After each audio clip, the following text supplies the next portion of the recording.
गरीब बेटी की मुश्किलें। रामाकोटैया नाम का एक किसान रहता था।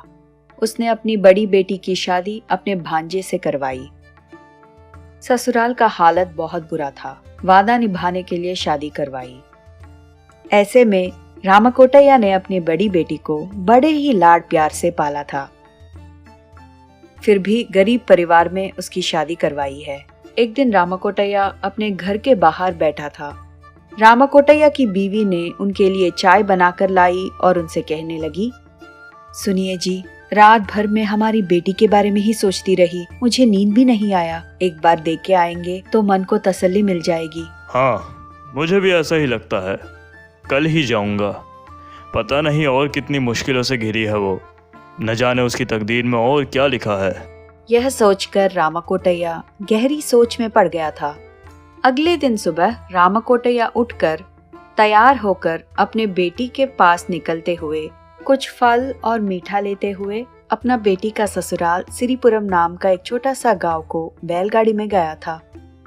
काफी दूर सफर करके श्रीपुरम पहुंचा था। ससुराल में अपने पिता को पाकर शांता खुशी खुशी अपने पिता का स्वागत करने आई। पिताजी, सफर कैसा रहा आपका? घर पे सब कैसे हैं? मैं ठीक हूँ। तुम कैसी हो मेरी बच्ची? सब तुम्हारा ख्याल रखते हैं ना? यहाँ सब मेरे ध्यान अच्छे से रखते हैं। आप अंदर तो आइए। ऐसा कहकर अंदर लेके जाती है। घर पे बैठने के भी ठीक से बंदोबस्त नहीं थे।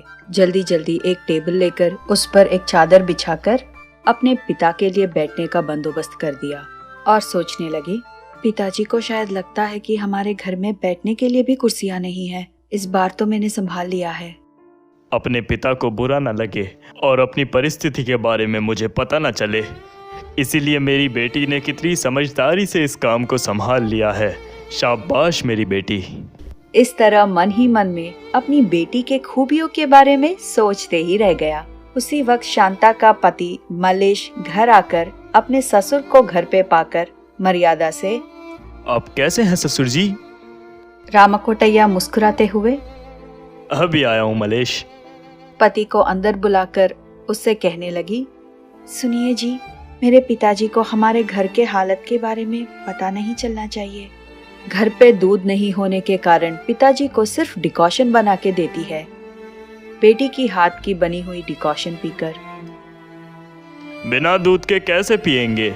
ये तो बहुत ही कड़वा है, बिल्कुल काढ़े की तरह। पिताजी, सिर्फ हम ही नहीं, हमारे गांव में सारे लोग कोलेस्ट्रॉल की डर की वजह से ऐसे ही पीते हैं।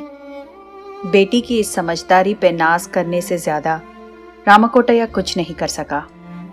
रात हो जाता है। सब खाने के लिए बैठते हैं और शांता पिता को खाना अचार के साथ देती है। पिताजी, हमारे डॉक्टर ने रोज रात खाना अचार के साथ खाने के लिए कहा है और हम सब ऐसे ही खाने लगे हैं, इसीलिए आपको भी वही दे रही हूँ। अपनी बेटी की हालत पता चलते हुए रामाकोटैया अपनी आंसुओं को पानी की तरह पीकर उस रात का खाना बहुत मुश्किल से खाता है।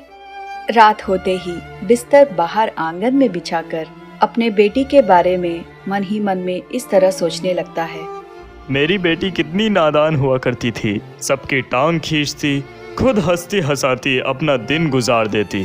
अब देखो तो कितनी समझदार हो गई है। किसी तरह मुझे उसकी मदद करनी चाहिए। इस तरह सोचते सोचते रात गुजार दी। सुबह होते ही अपने पिता के लिए फिर से कॉफी की जगह डिकॉशन लेके आई और कहने लगी, पिताजी, ये लीजिए डिकॉशन लाई हूँ। बेटा, तुम लोग रोज ये कैसे पी लेते हो? मुझसे नहीं होगा। ऐसा कह के मुंह धोने के लिए वहाँ से चला जाता है। शांता रसोई में जाके अपने पिता के लिए रागी के साथ खिचड़ी बना के लाती है। पिताजी, हमारे घर में सब लोग अपनी सेहत का बहुत ख्याल रखते हैं, इसीलिए हम रोज सुबह रागी की खिचड़ी खाते हैं। ये लीजिए, आपके लिए भी वही लाई हूँ, बहुत स्वादिष्ट है। अपनी बेटी को बुरा न लगे इसलिए रामाकोटैया खिचड़ी को पानी की तरह जल्दी जल्दी पी लेता है। दोपहर में काम खत्म करके अपने ओनर के पास पैसे लेके मल्लेश शांता को पैसे देते हुए कहता है, शांता, आज मुझे कम पैसे मिले हैं। तुम्हारे पिताजी की मर्यादा में कोई कमी न रह जाए। मुझे इस बात की बहुत चिंता होती है। पैसे लेते हुए कहती है, आप बुरा मत मानिएगा, आप चिंता मत कीजिएगा। मेरे पिताजी समझ सकते हैं। आप बाजार से सब्जियां लेके आइए, मैं पिताजी के लिए कुछ अच्छा सा बनाती हूँ। मल्लेश बाजार से सब्जियां लेके आता है। शांता अपने पिता के लिए स्वादिष्ट खाना बना के जी भर के खिलाती है। आसपास जब कोई नहीं था, रामकोटैया ने, बेटा मेरी बातों का बुरा मत मानना। आज के खाने का खर्चा जो भी हुआ है, मैं जानता हूँ कि उस खर्चे पे तुम्हारा घर 1 हफ्ते के लिए चलता है। बेटा मैं तुम्हारी मदद करना चाहता हूँ, पैसों की परवाह तुम बिल्कुल मत करना। पिताजी ये बात कह के आपने मेरी ससुराल की इज्जत को ठेस पहुंचाई है। पिताजी हम पैसों से गरीब जरूर हो सकते हैं, पर दिल से और आत्मसम्मान से बिल्कुल नहीं। मेरे पास पैसे न होते हुए भी मैं अपने आप को अमीर मानती हूँ, क्योंकि मेरे पास ऐसा परिवार है जो मुझे अपने दिल में रखता है। मेरे पति, मेरे सास और ससुर सब मुझे बहुत प्यार करते हैं। कितने लोग ऐसा बोल सकते हैं? कितने लोग पैसे होते हुए भी खुश नहीं हैं? बेटा मुझे माफ कर दो, मुझे तुम पे बहुत गर्व है। रामकोटैया अपने घर के लिए निकल गया। कुछ दिनों बाद शांता के भाग्य खुल गए और उनके घर में खुशियां ही खुशियां थी।